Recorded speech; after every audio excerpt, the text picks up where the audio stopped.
Easy to add color to your life. Glidden gets you going. You know, one experience that I had that occurred to me, I thought of this morning, was a time when I took a ride with a guy I thought was a friend to go to get some fried chicken.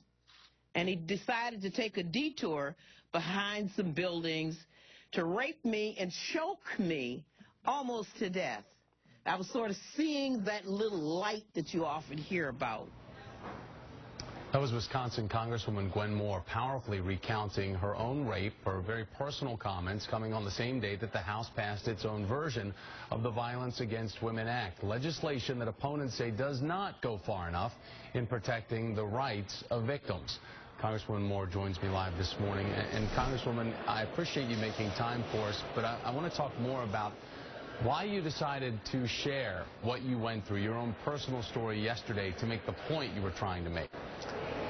Well, Thomas, thank you for having me. I think by telling my own story, it puts a face on these discussions. We spend endless hours with talking points and Orwellian doublespeak, and I don't think that the message really gets through to the other side. We don't have a conversation about what's at stake.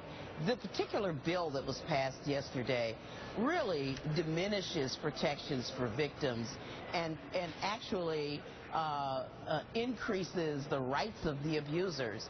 And their bill really triggered this memory for me because, you know, the rest of that clip, which you didn't play, was that I actually did the right thing. I went to the hospital. I went to court. But the prosecution, you know, 20 years before VAWA passed, was not sensitive to the victims, so they put me on trial. They talked about the fact that I had a child out of wedlock. They talked about what I was wearing at the time, the fact that I voluntarily got in the car with him, and I was on trial. Right, it's victimizing the victim.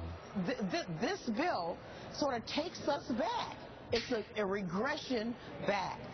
The bill, in particular, gives abusers more rights. It assumes there's a negative assertion about women that perhaps they're making fraudulent claims. And so therefore, before they can receive any services, they sort of have to prove that they're victims. Congresswoman, the Republican Congresswoman who introduced this bill, Sandy Adams, I had a chance to speak to on this show yesterday. She herself has admitted being a victim of domestic violence. Take a listen to what she had to say.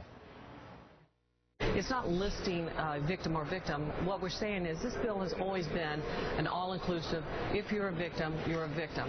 And I keep saying that. It's a victim piece of legislation because all victims are included. Congresswoman, I was asking Congresswoman Adams about the fact that there are certain revisions that were made in the bill itself that were to exclude LGBT victims, to exclude immigrants, to exclude certain parts of Native Americans who suffer violence, and specifically about the LGBT portion that was left out of this, but she was saying that really didn't matter, that a victim is a victim, that this is a victim center-based bill. How do you respond to those assertions and her points that it wasn't necessary to put in there the protections for specific types of people? Well, come on, Thomas, what are we pretending not to know? That first of all, the recommendations to include LGBT clients, Native Americans, and more U visas for immigrants was placed there because of the advocates during their research on best practices decided that the bill was just too narrow to include these groups. I mean, these weren't wild picket sign carrying folks. I mean, these were district attorneys, the Department of Justice, law enforcement, professional social workers who said we need to expand the bill to include these folks. Your example of LGBT, 85% of the advocates report that lesbians have been turned down for services not because they were women, but because they were lesbians. The Native American provisions, Sandy Adams touted the fact that they have rights in federal court. A federal court may be 400 miles from those tribal lands. And still, it does not provide them the tribal councils with the ability to make those arrests of non-tribal, many of whom are the majority on tribal lands.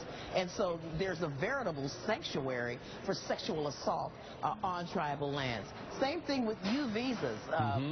Law enforcement cannot do what they have been doing, and that is providing these U visas when the woman is cooperating with them. Instead, it creates additional hurdles, and it provides a lot more power